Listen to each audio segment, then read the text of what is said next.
Ниту Заев, ниту Ципрас изгледа не ја знаат историјата на Преспа, оти тука се имаат случајно големи злосторства, а најголемото било во август 1949 година, кога селаните од селата во Мала Преспа бегаа пред монархистичките сили, за да пребегаат во Албанија и беа бомбардирани, рече денеска битолскиот историчар Јован Христовски, кој живее и работи во Шведска на промоцијата на неговата книга со колумни Бегството на Зорба.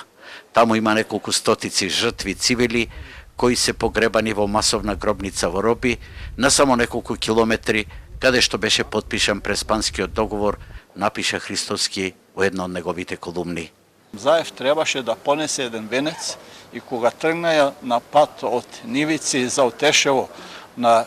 свечената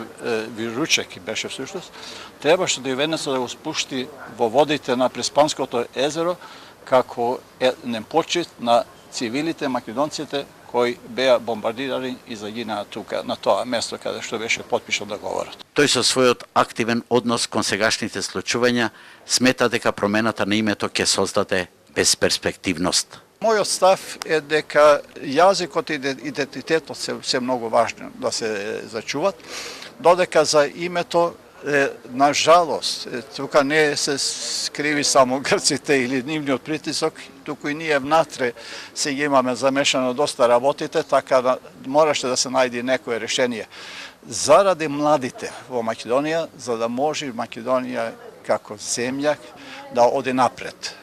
Христовски живее во Упсала и во тамошната библиотека дојде до историографска литература, која фрла поинаква светлина на случувањата околу атаките врз македонскиот идентитет од страна на соседите.